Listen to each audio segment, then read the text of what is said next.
Like when Jaclyn Hill had moldy lipsticks and they were all hairy, she issued full refunds to everybody. Don't send it back. Just, she issued full refunds to people. And if a brand like that can do it, if a brand like Melt can do it, then certainly Patrick Ta can get on the ball and they can start looking into what is going on with this. Because it's nothing new in the makeup space where we are seeing like certain things that are starting to mold, because clean beauty is a new thing.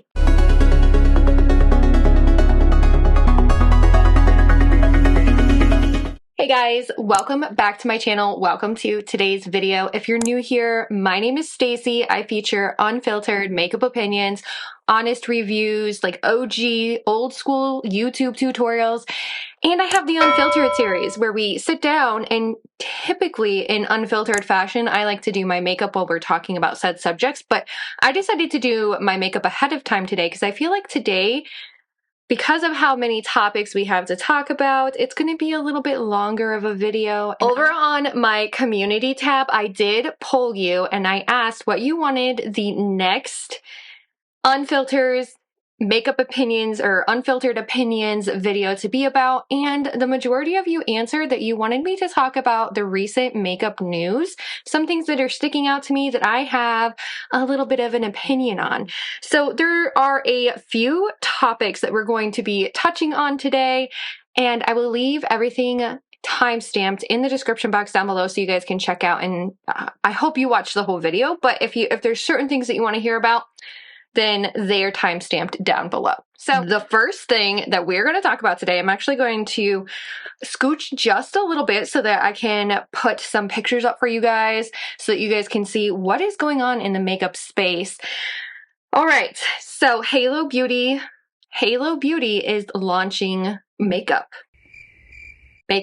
That's right, I said Halo Beauty is launching makeup. Now, if you are not familiar with Halo Beauty, it was a brand founded by Tati Westbrook and her husband, James, and they also had a financial backer who was their partner in the business. They feature dietary supplements for like hair, skin, nails, and those are the dietary supplements that Tati launched with Halo Beauty.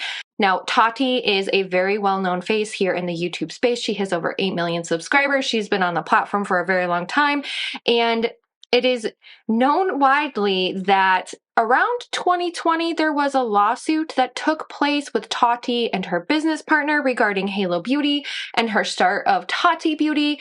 And basically, the partner was suing because there was there was some sort of agreement that she was going to launch makeup with him and not with Tati Beauty. Tati Beauty. So with Tati Beauty, we did see the launch of the Textured Neutrals Volume 1. We saw the Blendiful that was released, and then the brands subsequently, they shut their doors. And they were only open, I want to say, for like a year and a half, maybe 2 years at the most. So anyway, flash forward, because there were a lot of controversy, there was a lot of conflict with the partner with Halo Beauty, and there was this lawsuit. Tati ended up separating herself from Halo Beauty and leaving. She's no longer the spokesperson. She is no longer an owner of Halo Beauty. And it was announced on Halo Beauty's Instagram that they are going to be launching makeup.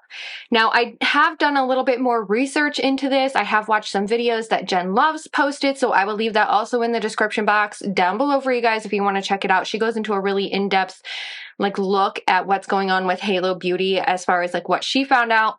And it was posted on November 12th from Halo Beauty that they were thrilled to announce that Halo Beauty is entering a beautiful new phase, guided by a female-owned brand that shares our passion for clean, ethical, and high-performance beauty. What's new? Pure plant-based ingredients free from harsh chemicals, meticulously tested by beauty pros and real users, a steadfast commitment to eco-conscious practices and quality. Stay tuned, this is just the beginning. Visit halobeauty.com to learn more about what's coming.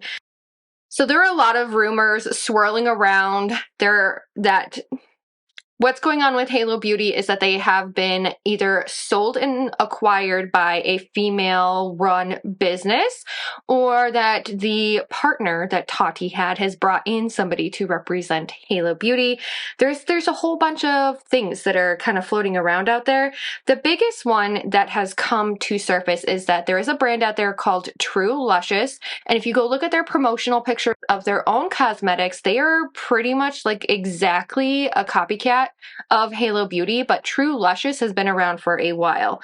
So, like I said, go look at the Jen Loves Reviews video after you watch this one, because we have my opinions coming. The brand did say that more information is coming in December. Now, guys, this was in, the beginning of November that Halo Beauty has been promoting that they're doing makeup, that they are, female guided, so to say. And they posted this in November. There's been a lot of buzz on their Instagram about this, but they're not releasing more information until December. Now, as a marketing professional, that's what I do in my career is a marketing professional. I have some videos about me going over websites in my Unfiltered series, so go check out that one as well.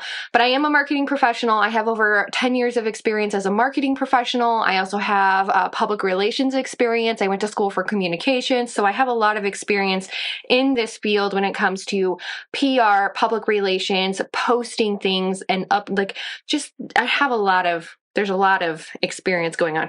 They posted this in November, middle of November, and as I'm filming this, we're still not into December. We still have very little information about what is going on with Halo Beauty, but the biggest thing that I wanted to bring to mind, the biggest thing that I wanted to point out is the fact that Halo Beauty has been promoting that they're going to be doing makeup, that they're going to be guided by a female, and this is weeks before we actually find out more information. Now, me as a PR marketing professional, I would have kept posting about the Halo Beauty supplements. I would have kept posting about, Black Friday is coming. We're having a Black Friday sale. I would have sneak peeked things that maybe something is coming, but not necessarily makeup. And it would have been promotional things like that. But I would not have actually posted the makeup. I wouldn't have posted the model that they used. I wouldn't have done any of that because, as you see, a lot of people are doing their research and they're finding that True Luscious has literally the same model with literally the same products,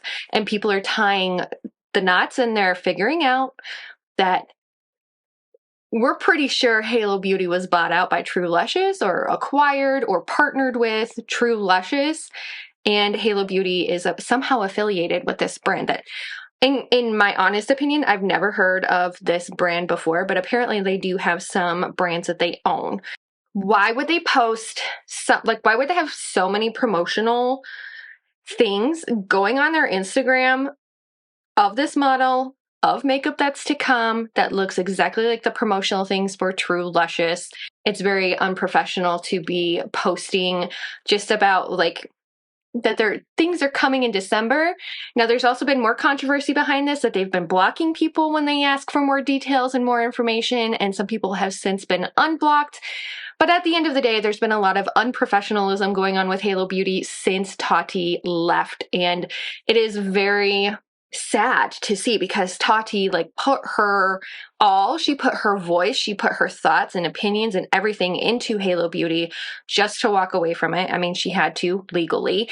And now you see this brand going in a completely different direction where they were with dietary supplements for hair, skin, and nails. And then all of a sudden they're floating into the makeup space, but this makeup just looks run of the mill. People are already calling out the brand for having things that are private labeled, that, the True Luscious is going to be taking over Halo Beauty. There's so many things going on out there. In my humble opinion, as a marketing professional, what Halo Beauty should have done was promoted their supplements, and they should have promoted Black Friday. They should have promoted Black Friday sales and, results from people who have used the supplements and all that sort of thing, and just left the coming soon of the beauty products until after Black Friday and announced it on December 1st that the company has been acquired, that they're going to be introducing makeup products, and then slowly sneak peek these makeup products that are actually coming to Halo Beauty. That would have been more of a professional more professional for the brand to do. It would have been a little bit more on brand for the company to do, and it would have looked better on their social media instead of blocking people and hiding comments and, not replying to people who are asking legit questions about what's going on with the company. And I just have to say that if you are a brand owner and you start hiding comments that are just asking a general question about being female guided, which is what happened with Jen Loves, if you're just hiding and blocking people because they're just asking a general question, they're not actually attacking the brand, it's a general inquiry, it looks bad on the brand. And I have a whole other unfiltered makeup video that I'm going to get into after this one about how communication destroys. If you fail to communicate or if you do things like what Halo Beauty did.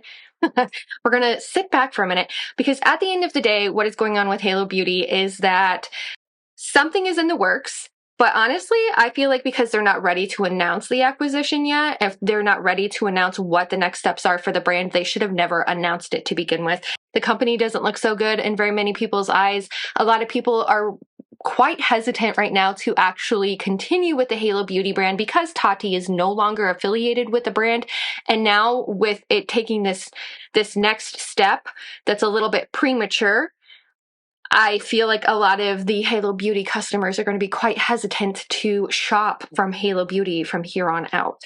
All right, so that's my unfiltered opinion about what's going on with Halo Beauty. And now we have another one. So Makeup Geek. Is Makeup Geek back? So, Makeup Geek shut their doors officially 2 years ago with an Instagram announcement. So I actually have an entire video about what happened with Makeup Geek, my personal opinions with Makeup Geek and what they should have done differently. And I will try linking that for you guys if I have room in the eye to do so. If not, check the description box down below. So since the closure of the brand, a lot of information was released by Marlene Estelle, who is the founder of Makeup Geek, regarding some of the reasons why the brand actually closed. And she was actually on some podcasts and she was talking about what was going on behind the scenes with Makeup Geek. So to name a few of the things that happened with Makeup Geek that led to the closure of this brand was that she was supposed to collab with Jaclyn Hill. Marlene's company, Makeup Geek, was supposed to collab with Jaclyn Hill. They had everything ready to go. They had bought the product, and Jaclyn backed out of the collaboration. Okay. But 2016 was the year that just so much happened with the company that just blew up in my face. So we decided to do a collaboration and worked on everything. And it became a really difficult process of getting email correspondence from her. So we would send samples and then I'd say, okay, do you have feedback? Do you want it darker, lighter, more shimmery? What do you want? And it would just be constantly pulling to try to get answers of what changes do you want? So that should have been my first warning sign, but never throughout the process was there any indication that she didn't want to go through the collab. So I remember the conversation with my COO. We were on the phone. He was like, should we order the product or not? He was like, I'm still waiting for the contract and all of that. I was like, are all of the shades approved? Yeah, everything's approved. All the shades are ready to go. Is the packaging done? Everything was ready to go. It was just a matter of pulling the trigger and ordering the product. And I had made the decision that I very much regret now, and everyone will remind me of that I didn't get the contract signed first. But in my mind, I was like, oh, we're friends. This is it's not going to wrong me. There's no way she would pull out of this. There was no indication that she didn't want to do this. It's a huge financial opportunity. We were going to pay very well for this project. And it was a huge financial opportunity, well over $500,000. Okay. That she would earn, not just what we would make. For us, our total was over $4 million. But I told my COO, I said, well, let's order it because if we don't and she needs to pull this launch off and make it work for this time period, we can't get the product in time, that's going to mess things up too. So let's just order it. And when I told her that I needed a date, we couldn't wait on this any longer because I'm not going to sell expired product to customers. I want the quality to still be there. I can't just let this sit here. Right. As soon as I was like, I need a date, that's when she's like, I don't think it's going to work. And that's kind of the Cliff Notes version of what happened with the whole Jaclyn situation. But basically, Makeup Geek spent a lot of money to get the product for the Jaclyn Hill collaboration, but it was never officially under contract. So they dumped a lot of money into it. Jaclyn decided not to do the collaboration, and Makeup Geek was stuck with all of the product. So this left them with a heap of product that they had to get rid of, and they were unable to make up the difference because they weren't able to sell what was bought for Makeup Geek and made for Makeup Geek for this specific collaboration. It was a lot of neutral shades. It was a lot of like specific shades that they had bought, and they were not able to turn around and sell it, and they ended up in the hole for it. So that's just more of the cliff notes of what happened with Makeup Geek, of things that have been released as of recent that we have found out regarding, you know, the collaboration with Jaclyn Hill and what happened with that and why Makeup Geek was having financial struggles. So it looks like Makeup Geek is officially back, but they are under a different name, and it's called Marste? Anyway, so they're back with a fragrance collection that just launched. Since November 10th, they actually started posting on the Makeup Geek Cosmetics Instagram under the name Marste, and the brand was posting all about their new perfume launch. So the new perfume launch was actually on November 18th, so you can actually go to their website and you can purchase the fragrances. So some creators have been saying that the fragrance is a brand of its own, even though it's on the Makeup Geek Cosmetics Instagram, which I found very interesting that she wouldn't start a new Instagram for this company. And I think it's because of all the followers that she has on the Makeup Geek Cosmetics Instagram. I think that's 100% the reason why she has not made a new Instagram for this new brand called Marste. Marste. I would love to know how to pronounce this, but at the end of the day, it reminds me of the word March, and I don't know if that's really accurate, but Marste is the name of the new brand. So if you actually go on the Makeup Geek Cosmetics profile on Instagram, it still says at Makeup Geek, unless it's been changed by the time that I'm filming this video. I'm actually going to make a screenshot of it. The House of Marste is the actual URL for this new company that Marlena has started, but they are posting on the Makeup Geek Cosmetics website, and they are still at Makeup Geek Cosmetics on Instagram, which is very interesting. I would think that she would want to completely disassociate herself from Makeup Geek Cosmetics, but apparently she has not. So, and I think the reason why she took this step in just kind of rebranding the Instagram, she did change the profile picture, she did change the information in the description box on Instagram, but she has not officially changed the @ for her Instagram. It's because there's 2 million followers on the Makeup Geek Cosmetics Instagram. And I think that she just wanted to take that audience and let them know about the new brand. And that's why she has not changed Makeup Geek Cosmetics to House of Marste or at Marste, House of Marste, those sorts of things. That I truly, humbly believe that's why she has not changed the name yet. But it has left a lot of people confused because they think Makeup Geek Cosmetics is back, but it also looks like she's launching a completely new brand. I did take a look at the fragrances. There were 6 fragrances in total that were released from Marste Makeup Geek. Is it going to be interchangeable? We'll see. But there were 6 fragrances that were released from this new brand from Marlena Stell. If you go to the website though, these fragrances are insanely expensive. They range from $92 to $168. That's a luxury fragrance. That's like me buying Versace or Dior or Armani. That's not an affordable fragrance by any means. And they don't come in various sizes from what I could tell. It's just one size of the fragrance, and the prices range from $92 to $168. I think the biggest thing and the biggest takeaway from this whole Makeup Geek might be back to Marste like thing, I can understand why she would want to use the Instagram and why she would want to kind of recycle the Instagram to become this new brand, because there's so many followers. People are always following Makeup Geek Cosmetics. But I think what's definitely confusing to consumers is the fact that she did not do any kind of like announcement post. She didn't do anything like that. It was just all of a sudden she's promoting fragrances on the Makeup Geek Instagram. And I So I wish that she had kind of transitioned the brand and she had posted something like coming soon under a new name, something like that, or even just like the Marste logo coming soon, something like that, because I'm still led to believe that Makeup Geek might become a thing again. I don't know if Marste is just a fragrance line that is from Makeup Geek. It's really hard to tell. But when you go to the House of Marste website, which is the new brand website, you can see that in the tabs, she has a beauty section. And when you click on the beauty section, it says Marste Beauté coming in 2025, and it has a little lipstick. So you guys can, like, I will post it up here so you guys can see. But so the brand is coming out with makeup under the Marste Beauté. So this is definitely a new brand for her. It's not Makeup Geek, resurfacing, being, rising from the ashes as a phoenix. This is definitely a new brand, which is what makes it so confusing. As a marketing professional, I feel like she's piggybacking off of the Makeup Geek success, which I completely understand. But at the same time, if she had made a whole new account and she had promoted it on her actual Instagram, her Marlena Estelle Instagram, and she had pointed people in that direction, I guarantee you they would have gotten a lot of followers just from that, because a lot of people have been looking forward to Makeup Geek rising from the ashes like a phoenix.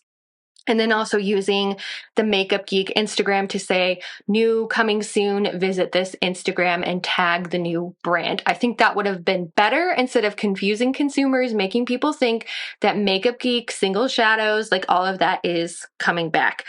Is it a good move for Marlena Estelle? I think it's for her to release fragrances, I find it very interesting because she's always been the cosmetic person. She's always been the educational person. She released Makeup Geek Academy, which is like I have a whole video on that. Go check it out. She released Makeup Geek Academy, which is an educational platform for you to go and learn about makeup. When she posts on her Instagram and when she posts on her YouTube, they're very education, makeup focused. So look like a clown. It is not because you don't know how to apply makeup. You're using the wrong undertone. If your blush is popping too much, it's making you look clownish or too bright, it's because you aren't matching the undertone of the blush to the undertone of your skin. So for her to launch a fragrance brand, a fragrance launch, like as the first launch, it's very like off brand for her because she is so much in the makeup space. I didn't take her for somebody who was into fragrances. So I was reading some of the comments that, people are really, really excited about it, that they have purchased the fragrance. They can't wait to get it. They can't wait to smell it. I can understand creating a fragrance line, and it feels like she's creating more of a luxury brand this time around instead of like Makeup Geek was quality. I still have Makeup Geek shadows. I even have one I have a whole like matrix system, but I even put them still in my like BYOP palettes. I have a video on how I got this, but I mean, my Makeup Geek shadows are still good. They're not expired by any means. So I think she's doing an evolution of a more luxurious brand instead of like what she had with Makeup Geek. But again, I wish that she would not have used the same Instagram to make it really confusing. I wish that she would have created a new Instagram and just pointed people to the new Instagram, and she subsequently could have done that. I digress. Anyway, this just seems a little bit off brand for Marlena Estelle. It seems like it's a little bit off topic for her because she is so big into makeup and makeup education. I know I'm not the only one, but I feel like a majority of us thought she was going to be coming out with more cosmetics first and not a fragrance line. So that leads me to another question. Like, did she launch the fragrance line just to get the new brand out there, to get people talking and buzzing about it because there is makeup coming in 2025? Or that really makes me wonder, was this what she did? And from a marketing perspective, it's kind of ingenious, but at the same time, seems a little bit off brand for the creator of the company. All right, so we are done talking about Makeup Geek / like Marlena / Marste Cosmetics. I guess just one more note on that. I will not be purchasing the fragrances. I am going to be keeping an eye on the brand to see like what they launch for makeup for like in the beauty space, but I would not purchase the fragrances. I don't find value in a fragrance that is $170. That to me is insane. Anyway, we're moving on to the next bit of business. The Patrick Ta eyeshadow duos. All right, guys, so we're going to be posting, this is a exclusive holiday release from Patrick Ta. There's been quite a bit of controversy behind the new Patrick Ta eyeshadow duos. I did a one and done video that was inspired by the Patrick Ta duos, but it was like my favorite one and done shadows that are hidden in my palettes, and you might be able to find dupes in your palettes as well. So definitely go check that out. Anyway, I digress. We're moving on. The Patrick Ta eyeshadow duos were sneak peeked from Patrick Ta himself over on TikTok as well as on Instagram. He featured the shadows many times, giving details about how they are made. Like it has pearls in it. That's what he claimed. He used this a lot. Everyone, I have an announcement. Popular. You're gonna be popular. He emphasized that they're going to give you the utmost sparkle and shine. If you look at some of the videos that he has over on Instagram and TikTok, like you can see like how sparkly and shiny these eyeshadows look, and everybody was very, very excited about that. 5 brand new Major Dimensions Eye Illusion eyeshadow duos. No, I don't think you understand. I'm obsessed. I often buy eyeshadow palettes just for that 1 or 2 sparkly shades. So I wanted to come out with like just really simple, small eyeshadow duos that gave me that insane sparkle just to top off any eyeshadow look. He created these eyeshadows with the goal of a type of like one and done, swipe it on the eyes, be good to go type of look, or you could pair it with like one eyeshadow in the crease and then swipe the one of the sparkly shades on your eyes. That's how he created it. That was the intention of it. He also claimed that it could be a very opaque eyeshadow, or it could give the scattered glittery effect that we keep seeing in a lot of product lately. To give you guys another look at my eyeshadow duos. This time I wanted to show you the different types of applications that you can do. So the top is definitely going to be more opaque. The bottom is definitely more scattered and more just like as a topper. These can be worn as opaque as you want them or as like light as you want them. As you can see, this formula is a brand new formula to my line. It's not the same formula as any of my eyeshadow from my Major Dimensions. Like a eyeshadow topper, more or less. That's what he created these to be. So you can build it up, make it super opaque, or you can have it as like an eyeshadow topper and it's just going to dance on the eyes and be glittery on the eyes, like what we've been seeing so much of lately in the makeup space. The biggest controversy that came with these, there's actually a couple of controversies that come with these eyeshadow duos, but one of the biggest points that a lot of consumers have been making is that the eyeshadow duos retail for $42, and they called him out on it because a full-size eyeshadow palette from Patrick Ta retails for $72.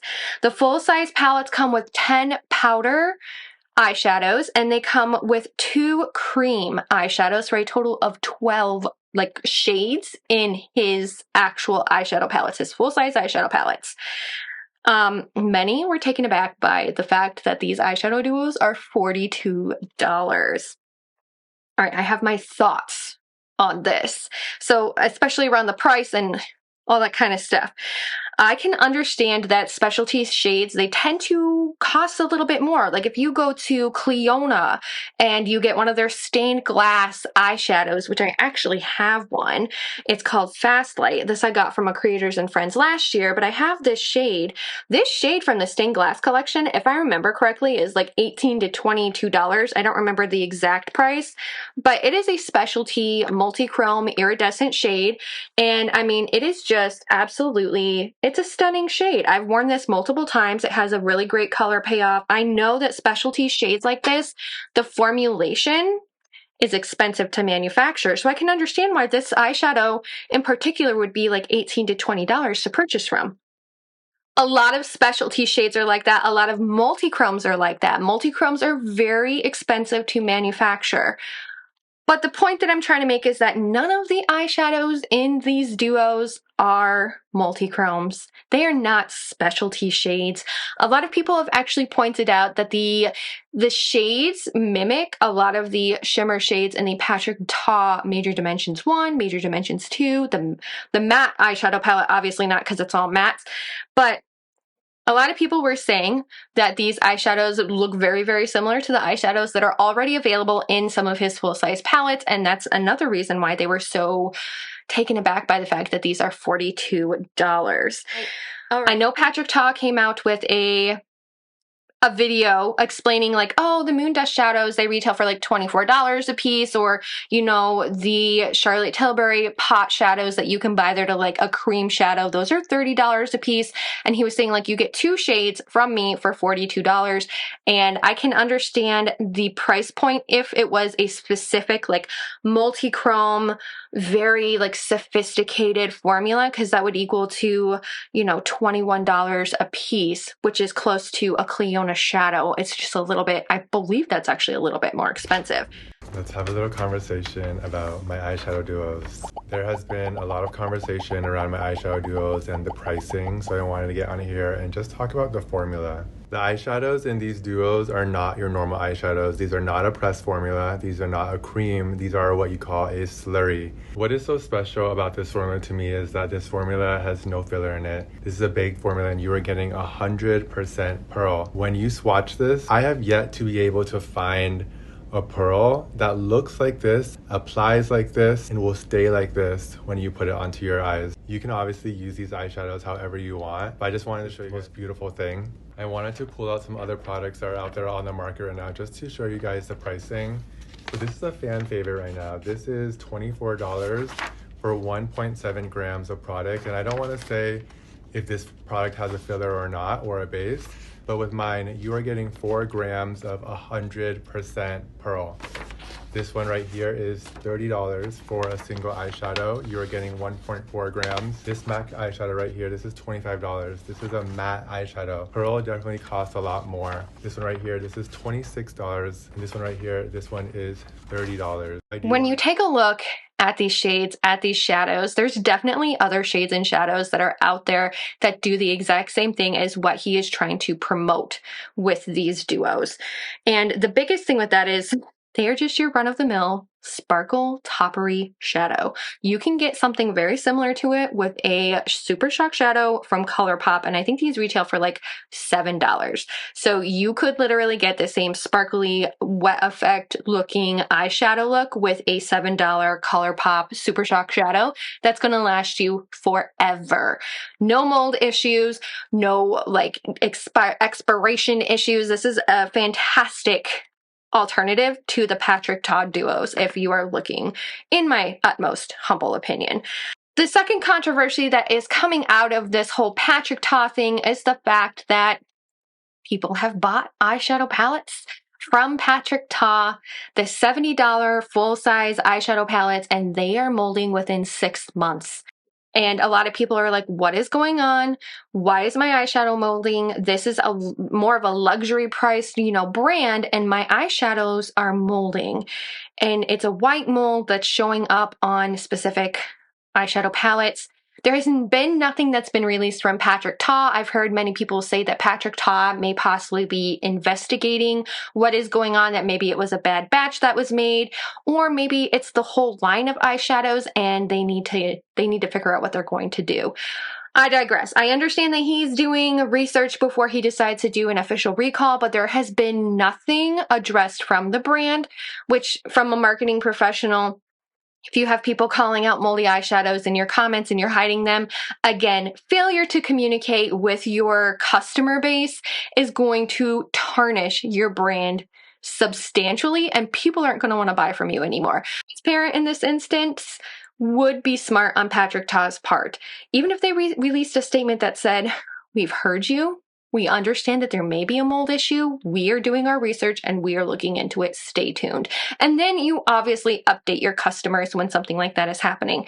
Now, I know of a brand who had a similar issue and they actually ended up replacing people's eyeshadows, and that was Melt Cosmetics. They had a mold issue in some of their eyeshadow palettes, and you could just email the brand, send them a picture of your eyeshadow palette, and they would actually send you a new one for free because the eyeshadow palette was moldy. And it astounds me that brands like Melt Cosmetics, who is a little bit smaller, they are an independently owned makeup brand, they can issue refunds like that. They can issue, you know, a new palette for you. Or like when Jaclyn Hill had moldy lipsticks and they were all hairy, she issued full refunds to everyone. If a brand like that can do it, if a brand like Melt can do it, then certainly Patrick Ta can get on the ball and they can start looking into what is going on with this. Because it's nothing new in the makeup space where we are seeing like certain things that are starting to mold, because clean beauty is a new thing, and people don't want to put preservatives in their eyeshadow formulations. They don't want to put carmine in their eyeshadow formulations, and it's resulting in moldy makeup. So there is a reason why we put certain things in our makeup so that they don't mold and you don't get an eye infection. So Kiki Chanel's video will be in the description box, but she goes into a little bit more depth with the Patrick Ta whole situation. But at the end of the day, from a marketing professional, from a PR professional, his inability to address the situation with the mold is just very scary as a consumer to me, because this is not coming from one or two people. This is coming from a multitude of people on multiple platforms. These people are commenting on TikTok, they are commenting on Instagram, and it has not been addressed by the brand, which is really scary as a consumer, because it's like, do you see what's going on with your brand? Are you looking into it? Do you really care about the consumer, or is it all about the money? That's the big question. And a lot of people have been very infuriated by the fact that Patrick Ta has not addressed this at all. Now back to the eyeshadow duos, because the mold thing does play into this quite a bit. A lot of people are saying that they do not want to spend $42 on an eyeshadow duo that might only last them 6 months and then mold. And that's where the other controversy is coming in. Plus the simple fact that he's charging $21 a shade. I could see these eyeshadow duos being more of like $30. I think that would be a little bit more reasonable, or even $24, $28, somewhere in there where he's competitive with some of these other brands, but he's offering 2 shadows, whereas those brands are offering 1 for that price. But $42, that's crazy to me. Absolutely insane. I would not purchase it. I think they look beautiful, but like I said, I can find eyeshadows like that in my eyeshadow collection that do the exact same thing. They're just run-of-the-mill eyeshadow toppers at this point. If they were like revolutionary multi-chrome eyeshadow duos with like this beautiful wet feeling, wet looking cream to powder type of formulation, something like that, then I could understand spending a little bit more, especially since specialty shades from indie brands they can retail $15 to $20 for those multi-chrome specialty shades. But these aren't specialty shades. They are run-of-the-mill glitter. So there you have it. Some unfiltered makeup opinions on recent news. If you guys like this content, make sure you subscribe and you like this video. Share it with a friend. I would love to also let's have a conversation in the comments down below. So leave me a comment down below.